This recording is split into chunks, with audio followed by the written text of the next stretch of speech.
there's a name that pops up regardless of what show I'm doing, and the name is Brian Hartline. Even if there is no connection in the conversation to Ohio State when it comes to recruiting, this guy has just become such a superstar, and you wonder where that magic combination is of his ability to recruit, how much is the school recruiting itself, which obviously has been going on for decades.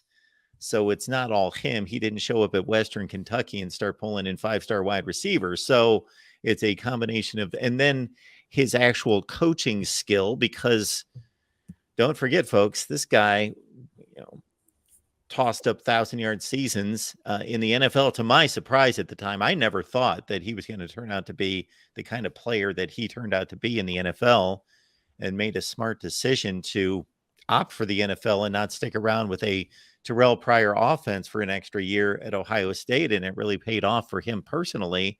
But he has just turned into a superstar of a coach. Yeah, I think that this guy, straight out of Central Casting, I think, I go back a long ways with him. I believe Canton Glen Oak is where he came from. And he was a state track meet hurdler. He had, as I recall, a knee injury in high school that limited him maybe his senior year. But he came in and showed up at Ohio State and really was an outstanding player pretty quickly in his Ohio State career. As you said, left Ohio State a year early to go to the NFL. He and Brian Robisky were kind of there as the wide receivers after that whole group of Santonio Holmes, Ted Ginn Jr., and Anthony Gonzalez were kind of done in 05, 06. They were kind of the next wave, and they got back to the national championship game with those two guys as the starting wide receivers against LSU. And so it didn't surprise me that he was a good NFL player, because this is a guy, tremendous athlete, as I said, a track athlete. So he had, some innate skills that allowed him to transcend some things athletically that, maybe others couldn't do in his situation. And just a bright guy. And he took coaching extremely well and was a technician, and he's been a tremendous teacher of the receiver position. And now he's going to have that same impact on the entire offense. And to me, I think that he's a self-made guy. He's a guy that goes to work every day, puts in his 8, 10, 12 hours, and has earned everything he's ever gotten his entire life. It was never just handed to him. He's got a personality for days. A guy that could sell ice cubes to Eskimos, as the old saying goes, and he has just done a bang up job. I mean, you think about the class that he recruited a few years ago, 3 years ago, Smith Najigba, Fleming, who were both.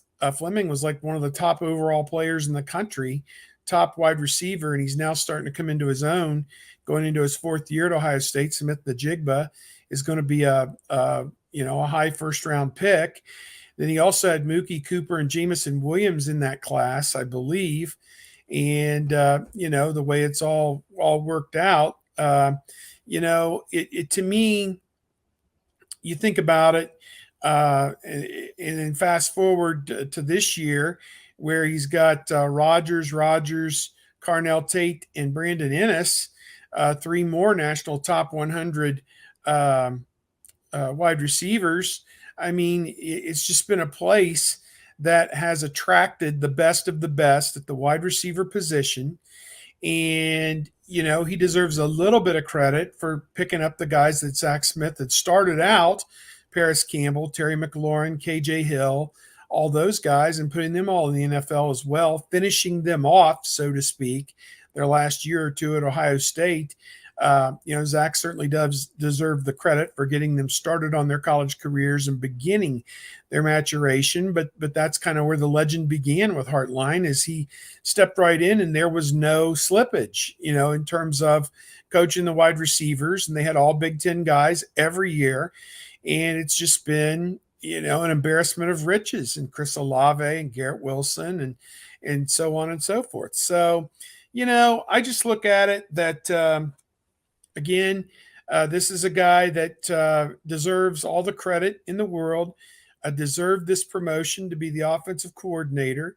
Is one of the best recruiters I've seen in my nearly 30 years of covering this.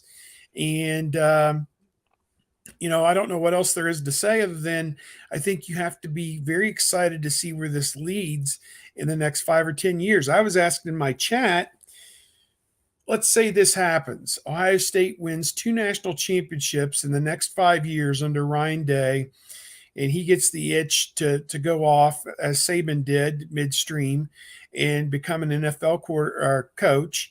And now there's an opening at Ohio State. And in this time, Luke Fickell has won, if they keep divisions, that's kind of a big if, first of all, won his division and gotten to the championship game and won 10 games at Wisconsin a few times and won some bowl games and done this and done that? Or do you elevate Hartline, who will now by that point have close to 10 years of college coaching experience, none as a head coach? What do you do? And I said unequivocally, you elevate Hartline, because you aren't throwing Hartline overboard just so Luke Fickell can have a nice homecoming, all things being equal. Hartline will, at that point, if you're telling me they've won 2 national championships with Hartline calling the offense, I ain't changing that formula, bud. I'm sorry to tell you. Now, I like Fickell. I think Fickell's going to do a great job at Wisconsin. And this year's game at Wisconsin is one that could be a referendum game for Luke Fickell in his first year at Wisconsin. I mean, it could be the game that makes him $100 million coach, to be honest with you. I mean, sets him up for life if he's able to upset Ohio State in his first year at Wisconsin. They could give him a lifetime contract or something, if he's able to do that and put them in a position to win a Big Ten, because that's something they haven't done in what now, a decade. So they're dying to win again at Wisconsin, and he's the guy that's going to give them the best chance, I think, to do that. But one other interesting thing about that question mark, the guy on my chat surmises Ohio State's going to win 2 national championships in the next 5 years. And I said, again, I always bring this up like the guy when they're about to kill Axel Foley in what is it, Beverly Hills Cop, and he says, I'm going to come back and I'm going to get you, whatever, Victor Maitland. He said that'd be a neat trick, because they're going to kill Axel Foley. He's about to be killed. That'd be a neat trick because Ohio State's won exactly 2 national championships in my lifetime, and I'm 55 years old. So to win 2 in the next 5 years seems a little bit ambitious, but hey, let's go with it. What the hell? We're just spitballing on the internet today. It's 11:36 on March 15th. So, what the heck? Let's just go with it. Yeah, my ears perked up when you said 2 in 5 years, and I 2 thought in that 5 years, Mark. Yeah. I thought that doesn't sound like Steve, because just the old 2 in 5 years thing. 2 in 5 years. That's it? Just 2. Well, Georgia won 2 in a row. The program's capable of doing it, but that's mighty aggressive. Yes, that's mighty aggressive. A national championship they are tough to come by. Very difficult to come by.